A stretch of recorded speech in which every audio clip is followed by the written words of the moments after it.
Bonjour à toutes et à tous, nous voilà arrivés dans le tutoriel numéro 3 et aujourd'hui nous allons explorer les différentes manières de visualiser les notes, les fichiers que nous avons stockés dans notre réseau de savoir. On est parti!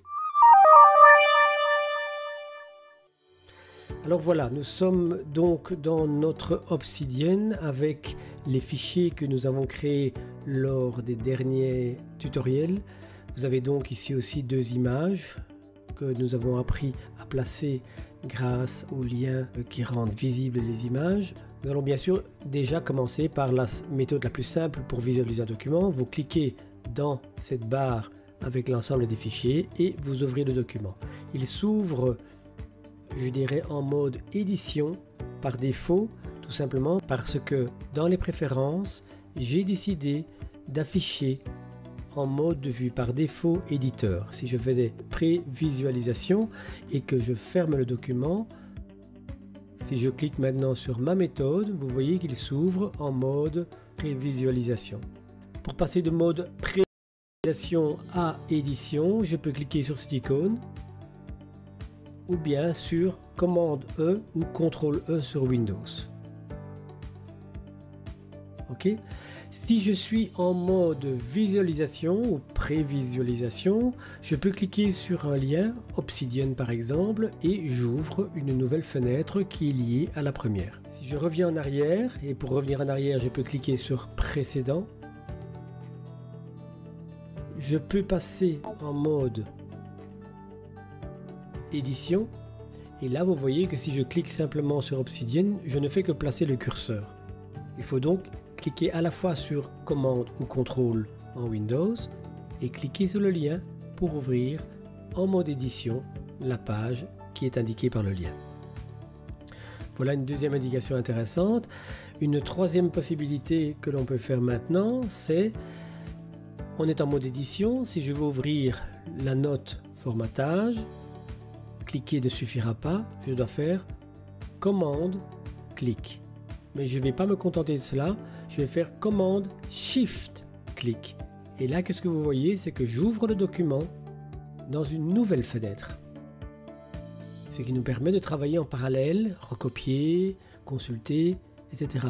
Je peux aussi déplacer cette fenêtre pour la mettre en dessous, ou la mettre à côté, ou la mettre au-dessus. Ok. Ce que je peux faire aussi, c'est ici, dans les trois petits points, je clique sur les options, je peux épingler.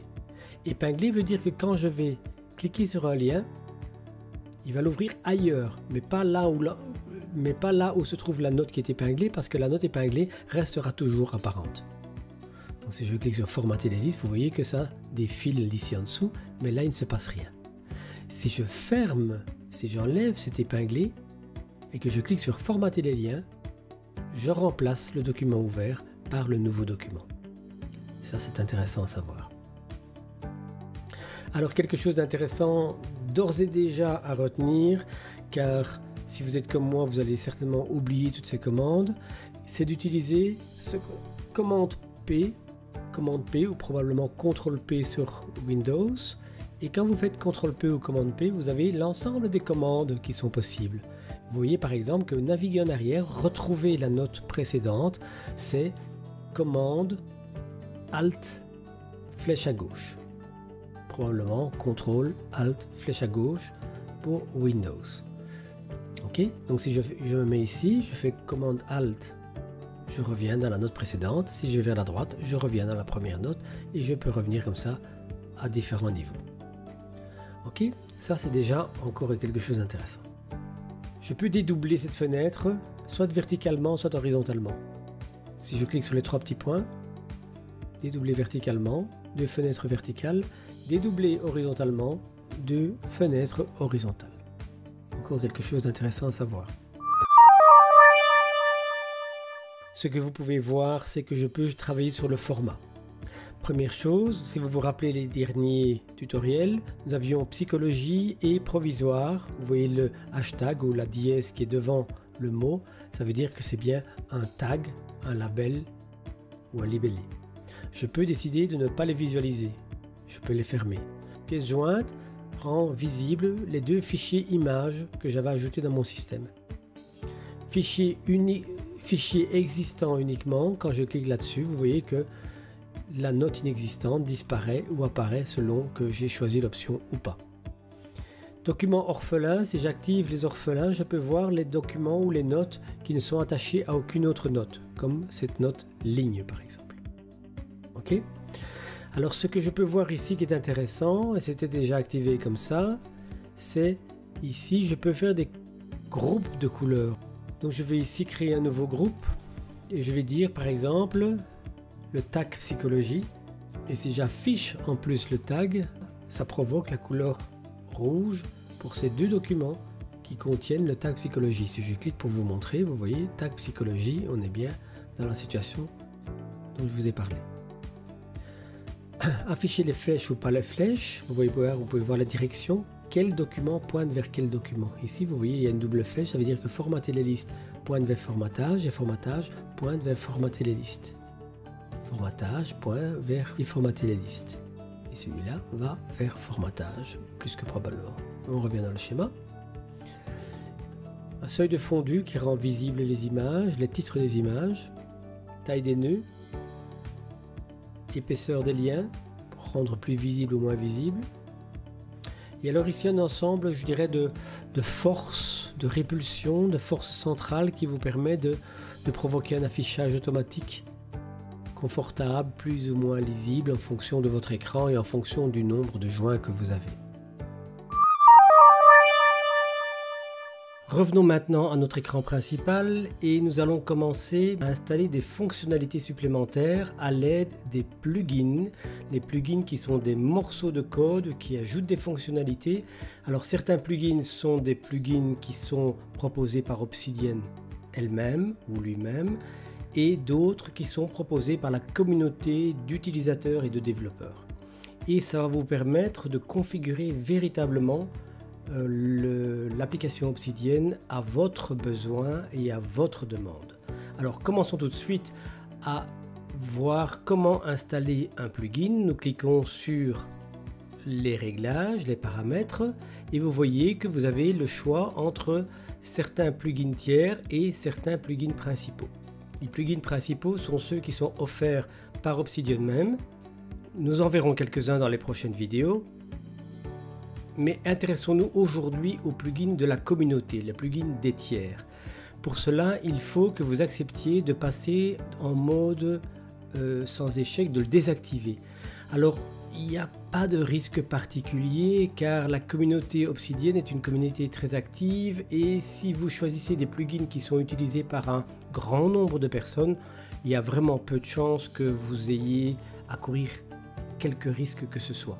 On va donc désactiver le mode sans échec et à partir de là, je peux parcourir l'ensemble des plugins communautaires qui sont proposés à tous les utilisateurs.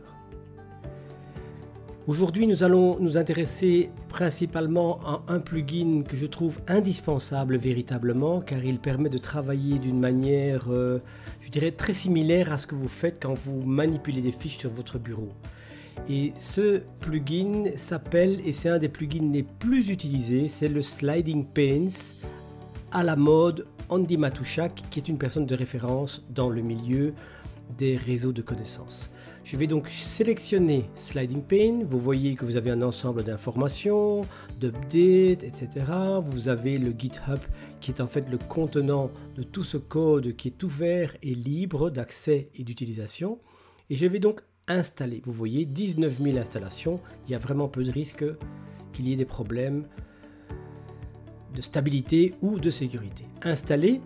Vous voyez installation du plugin, installation avec succès. Maintenant que c'est installé, je vais terminer et je vois que dans les plugins tiers, j'ai dans les plugins installés Sliding Pane and this mode et je ne dois plus que activer le plugin pour qu'il fonctionne.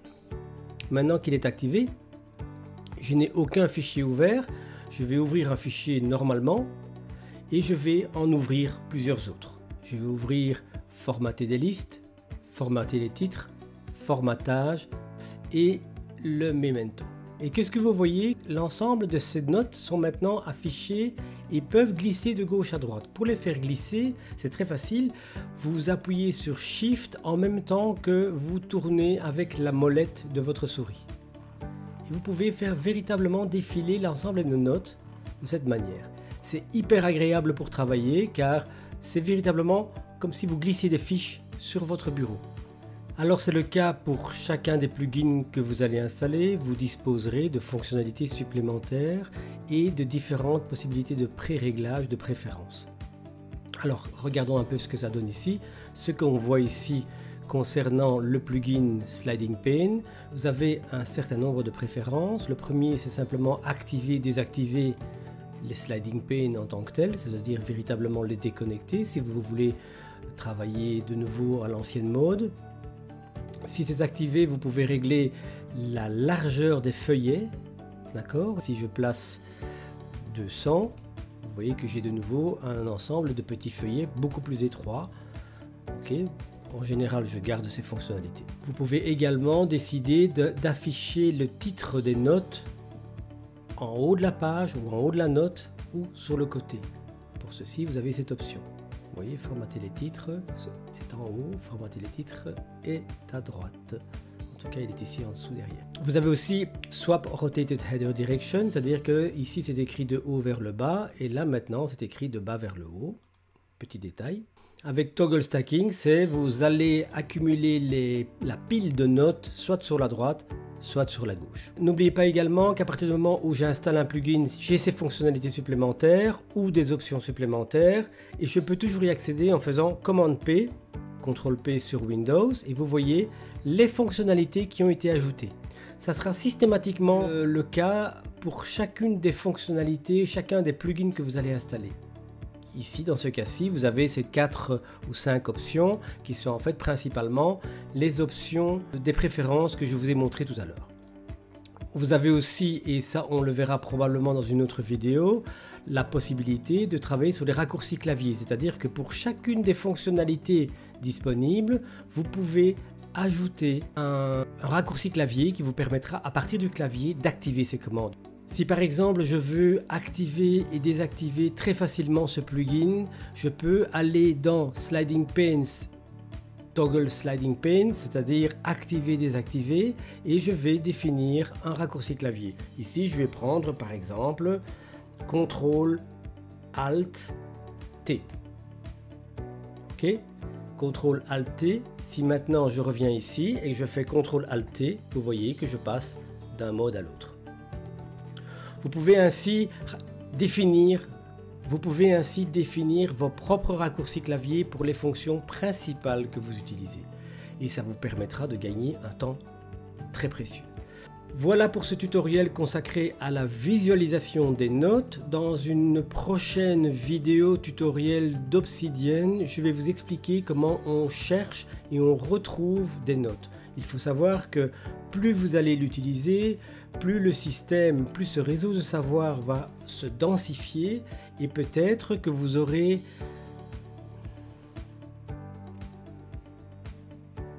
ce réseau de savoir ne vous sera véritablement utile qu'à partir du moment où vous êtes capable de retrouver les notes qui vous intéressent au moment où vous les recherchez. Alors Voilà pour cette vidéo sur la visualisation des notes. Dans une prochaine vidéo, je vous expliquerai comment retrouver des notes. Et vous verrez que c'est particulièrement critique, essentiel même, de pouvoir retrouver des notes, surtout que votre réseau de savoir va se densifier, le nombre de notes va sérieusement augmenter. Et il est donc important que vous puissiez retrouver les notes dont vous avez besoin au moment où vous en avez besoin. N'oubliez pas de vous abonner pour être tenu au courant de la parution des prochaines vidéos. Je vous dis à bientôt.